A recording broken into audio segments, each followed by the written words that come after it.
Hey everybody, Stephen Whittier here. Just wanted to jump on real quick. Again, I'm kind of looking at what's been going on for conversation in the group, and I wanted to contribute some more thoughts based on some of the things that I've seen coming up. And one of the things that I commented on in one of the threads, but there's so much great conversation going on now in the group, which I'm psyched about, that it's easy for these things to get buried. So I just wanted to call it out and talk about sort of a formula for rolling that we use in terms of both technical development, trying to not so much just how you do in terms of like tapping out people versus getting tapped type of thing, but really technical development improvement, right? So when you're winning as quickly as possible with technique, and when you're losing less, but you're losing less not because of physical attribute reliance, but losing less because of, again, your jiu-jitsu technique, maximum leverage, positioning, weight distribution, economy of motion, all of that. And so we have a formula for that, and I wanted to share it.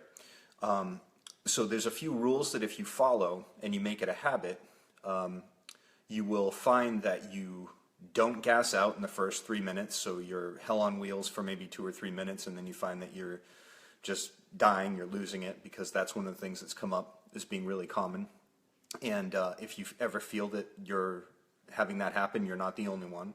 Okay, it may feel like the only one if you're in a school that's predominantly all 18, 19, and then 20 and early 30-year-olds, and you're an older person. It may feel like you're the only one, but just universally speaking, I have the ability, because of 40 plus BJJ, to hear from people all over the world, tons of people, and it's a very shared experience.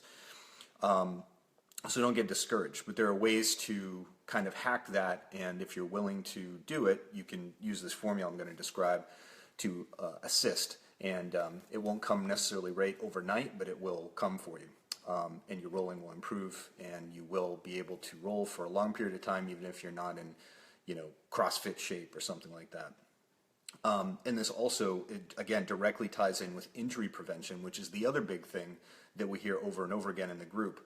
Somebody asked, like, what's the number one thing that keeps you from, dropping out at some point? Because the quit rate in jiu-jitsu is very high.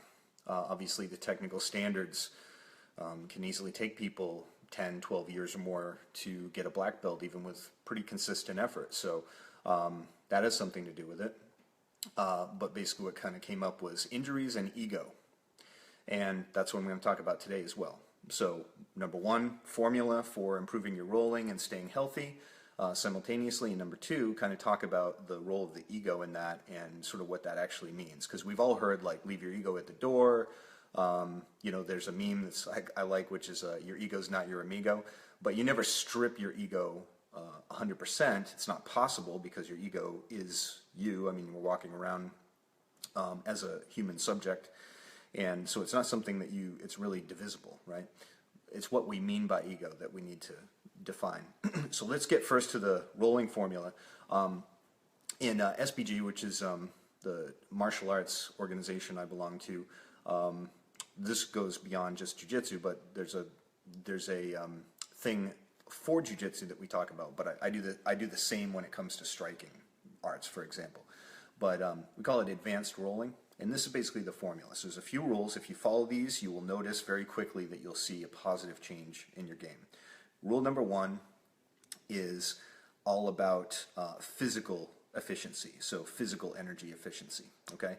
And that is that you're going to set a long period of time on the timer, and I recommend at least 10 minutes, even if you're starting off with this like somewhere in the white belt range. I wouldn't try and do this like your first couple times rolling, right? But if you're, say, even maybe a mid to upper level white belt and beyond, you can start doing this. So a longer time, sometimes this is 10 minutes, sometimes it's an hour, quite frankly. And there are people, as I've said before, that you see some jiu-jitsu guys that if you ask them to sprint from here to the end of the street, which is, an eighth of a mile, they look at you like you're crazy, but yet they can roll for a half hour straight. And that obviously has to do with technical efficiency and that comes from years of being able to do the same thing over and over again, so they're very well adapted to that. But you don't have to wait until you're a 10-year in black belt to be able to do that. You can start that process early. Here's a cheat. So first is set those long time limits and do your best to stay with it, even if it means getting tapped out during that time. Okay, so say I'm going to start 10-minute rounds, and the rule is that at any point, okay, and this will directly tie in with the second one, at any point that you were to stand up, or let's say you assigned a coach or a supervisor this role, to say, all right, break, everybody stand up real quick. Can you have a conversation right now? Okay, so if you can still talk to your training partner without doing that type of thing, you know that you're on to something good. You're starting to really moderate or modulate your energy efficiency. Okay, so that's physical energy efficiency. So long rounds, and then you start at 10 minutes. Make sure you're getting through 10 minutes, still being able to hold a conversation. And then you can start to graduate to 15, 20, so on and so forth. Personally, my favorite roles tend to be the ones that are half hour to an hour. That to me is like the real moving meditation, where I grab one of my more experienced, best training partners, and we just roll. And sometimes there's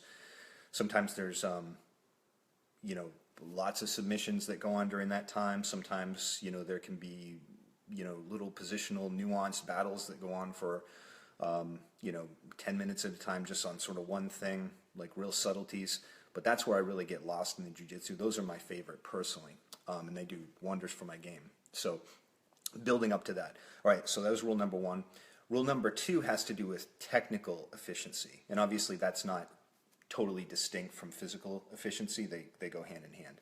Technical efficiency, so what this is about is subjective to some extent, but if you find that you're fighting too hard to accomplish any task in that moment, okay, too hard to get that underhook and get out the back door, or too hard to fight to your knees, too hard to pull guard, too hard to fight your way past somebody else's guard to pass, you must find another way. Again, even if that means failing at that moment and having to tap or having to concede a position. So I was talking about, when it came to the subject of the torn intercostal muscles and the rib injuries, the popped ribs or rib subluxations, very common grappling injury. So much of that happens when you're in a position where your body's folded up, so it's stacked, your knees are kind of compressed towards your head or your chest, and at the same time you've got this rotational force on your body. Somebody's trying to come around your legs, and you fight till the last instant, and all of a sudden too much compression at the wrong angle, something has to give, and you're in agony, sidelined for 6 or 8 weeks. And it's very preventable. Okay, if you feel like you're fighting too much in a position that feels unnatural, find another way, or concede. Just yield, pull guard. Your jiu-jitsu will continue to get better, but you have to prioritize what's happening that day. Okay, is anything that's going on today in this particular training session an ultimate effect on my life, or my even my jiu-jitsu life, right? Are the stakes that high? Okay, this isn't the World Championships right now. This is training. We're on the mat, and is anything that important that I want to lose 8 weeks and be uncomfortable and can't pick up my kids or work or things like that, right? So those types of injuries can still happen, even if you're being careful. They can be flukes, but you will dramatically mitigate those if you follow this. Okay, so during the roll, you're not doing woo-woo, kind of like contrived flow rolling, quote-unquote flow rolling. I like the idea of flow rolling, but the problem is too many people do weird shit when they're flow rolling that isn't what they do if they were being competitive. So do an actual competitive roll. Do the things you would do. Like, you can experiment a little bit because you have the freedom to sort of just be in this mode. We'll talk about that on the next step, but don't just do weird stuff that you wouldn't actually do. Like, don't just go into like YouTube flash moves mode. Roll like competitively but relaxed. You have to do too much energy for something, you find another way. That also doesn't mean that you're like, oh, he put a little weight into his legs and I'm trying to pass, so now I'm just going to like fall over backwards and back somersault and then, like, no, like do jujitsu, but do it relaxed. Okay, and then the third part is no keeping score, period. Okay, now the easiest thing is if you get you and a training partner, you and a little group of guys, even if it's off hours on an open mat, or if you talk to your coach or something about this and say like, oh, here's an idea, could we do this in class, officially or something, and then the coach kind of facilitates it. But no keeping score, the more that it is part of the culture of what you're doing, the better it is, because then everybody's sort of bought into it. But no keeping score is basically this, right? Because you're rolling truly, it's competitive, but you're rolling with the value put on it just to learn, not to win. Granted, you're going for submissions and things like that, but there's no price to pay because you're giving, collectively, you're giving the freedom to become more efficient, to experiment, to fail in order to succeed. To fail in the short term sometimes in order to succeed in terms of your technical development. You're able to now kind of take live drilling with progressive resistance, kind of take that benefit where you just get to focus on one thing. Now you can sort of bring that into the rolling stage to some extent because there's no stakes. There's no, if everybody in there is sort of like, there's no keeping score right now, then you can try new things in the middle of the roll that you're trying to implement in your game and fail, and it doesn't matter because you just continue to go at this pace, okay? So everybody has to buy into that. And one of the things I can tell you for sure is that it is hard for a lot of people to not keep score, and it's not so much about the other people in a lot of cases. When it comes to like, you're just kind of counting every good thing you did in the rolls to sort of like make yourself feel like a stud and superior or something like that, and then you start counting everybody you tapped and who, all that stuff. Most people are mature enough to be able to get past that to some extent, even though they're dickheads. But there's also a lot of people who have a much harder time, and this is almost everybody, when it comes to other people keeping score on you. That's the real trick, okay? So let's say I'm rolling and I get some athletic young, 24-year-old or something like that who's on a tear, and they're a lower belt, but they're just all over me, okay? All over me, and I'm trying to do advanced roll or something, and all of a sudden you can see in their eyes, even if they didn't actually say anything in front of you afterwards, I got him, Now, after that, can you still say, like, I'm okay with not keeping score? Or now do you feel the need to kick in there and go like, well, and you start saying things like, you start making sort of excuses, or you start getting defensive, or you start changing the modality of your roll and start using way too much energy just to even the score. That's the trick, okay? And again, it comes to a certain degree of maturity. When you get more proficient at jiu-jitsu, it's sort of like if somebody becomes successful in business, right? If you're like myself, there's the thing about like you shouldn't care what other people think, but if you believe in conducting yourself with integrity and you believe in what you do, like you have passion for it, and what you do for a living is also value for other people, then you do care if somebody says something negative about you because you're like, no, you totally have my intentions wrong. That's not what I'm about. And so you see, like, sometimes if somebody professionally starts to become successful, people who before would have had no problem with them all of a sudden come out of the woodwork, and then next thing you see, like, social media haters and the YouTube comments saying bad things and stuff. And sort of like, I remember one of my business partners had said, the moment that you're out there in front of people and you have any degree of being public, expect that people will say bad shit about you that never would have otherwise. It's just the way it is. Well, on a micro level, that's the same in jiu-jitsu.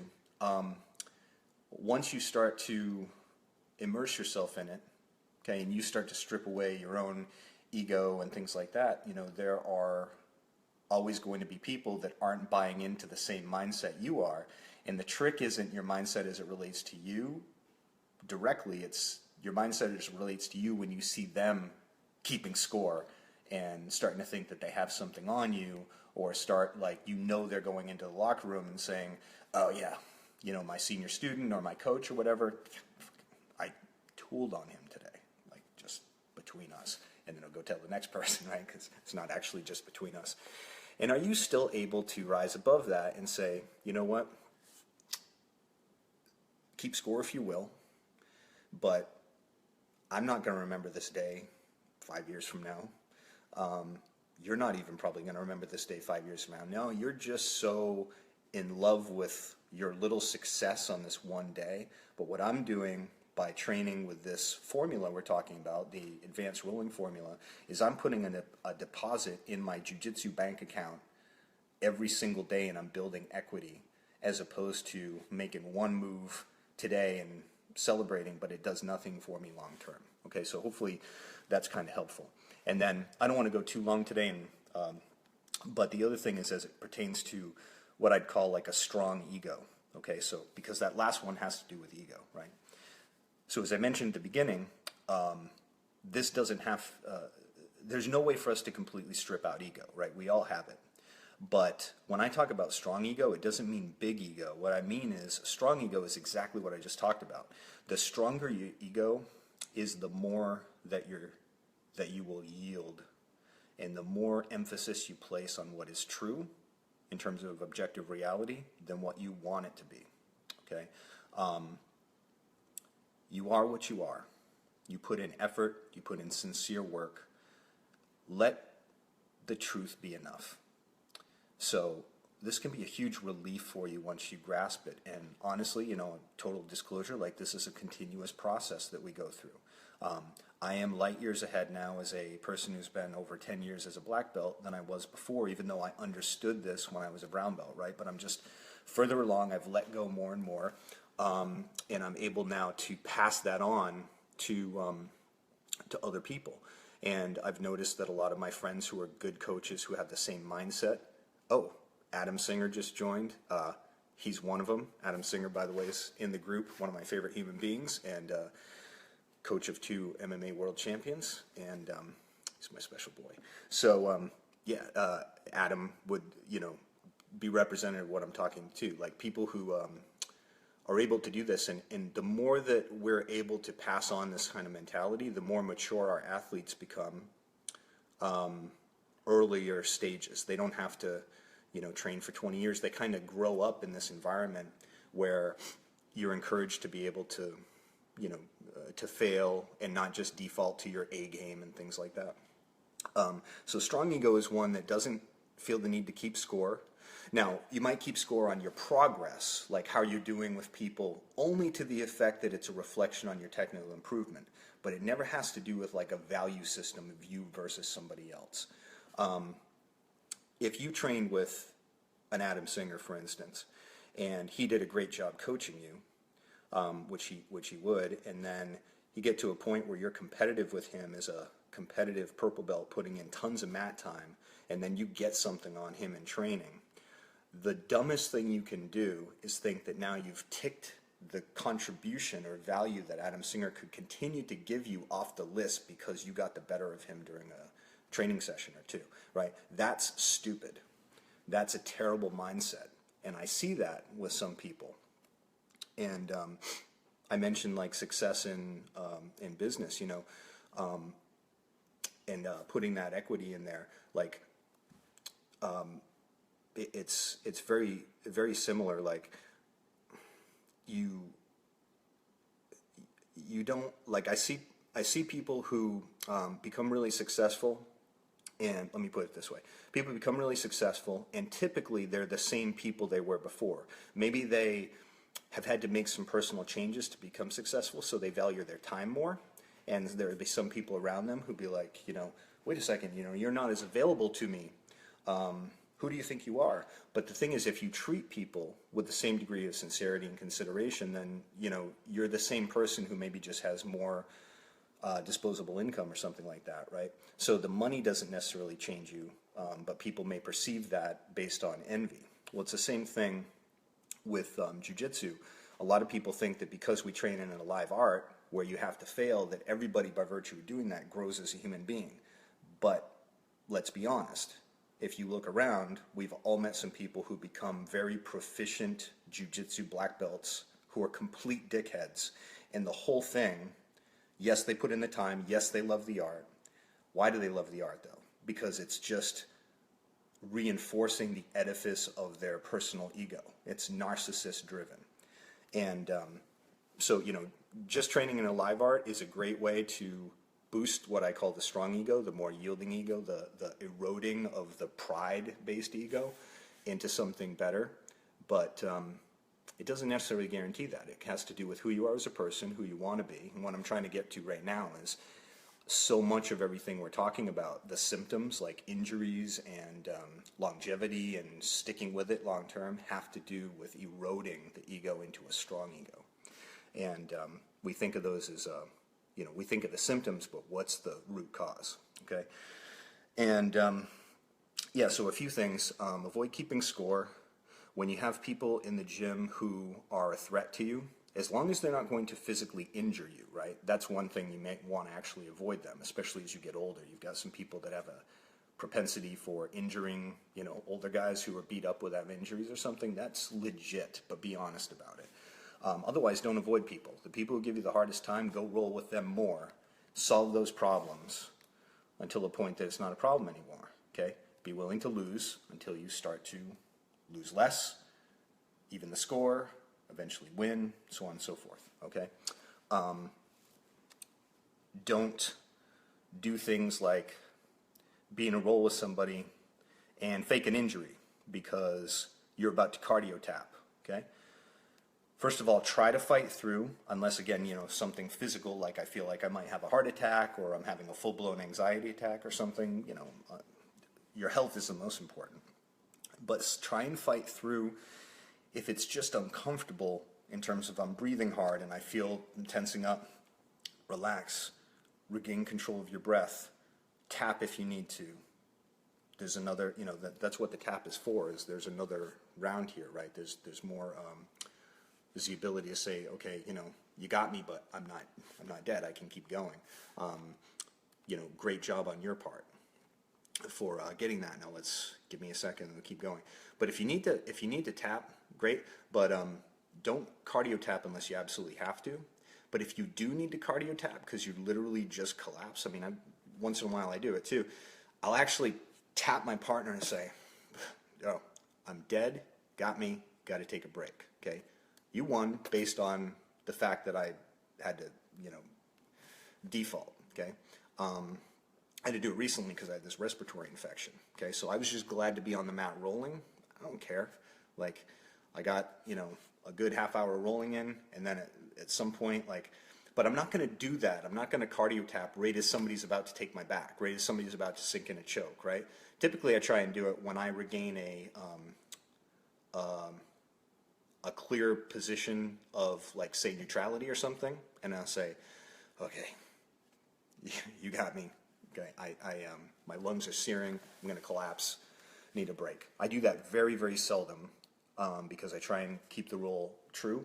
But if I absolutely have to, especially because, again, something physical, then just do it. But acknowledge it. And also stop pre-framing excuses, or sometimes post-framing, because they can be post-roll as well. Okay, a brown belt who came in, rolled recently at my place. A nice guy, but the first thing he goes to roll with one of my guys, and he immediately starts giving almost like he's presenting his resume on all the reasons why he's probably not able to perform well right now. Okay, and it's sort of like, dude, just nobody's thinking about it. Just roll. Okay, and if, let's say, the purple belt tapped him out that he was rolling with,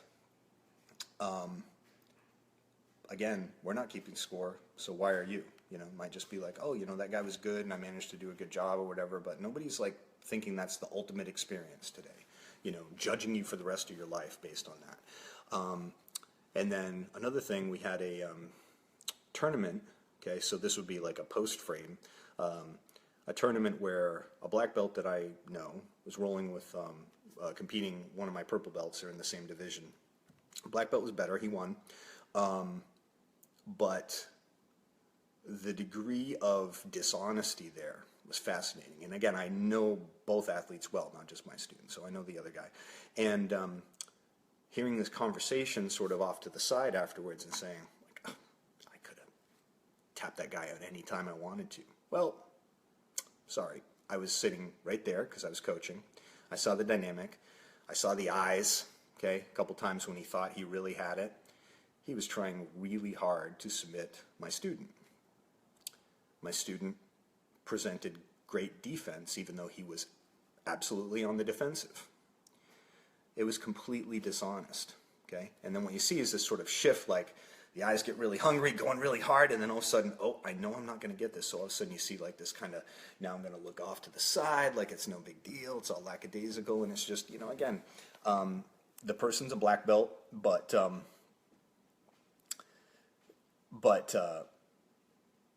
hasn't got black belt maturity yet, okay, and might not, you know, because that's just completely dishonest. On some level, you've got to know you're being dishonest, and it's not helping you as a human being, and it's certainly not helping your jiu-jitsu.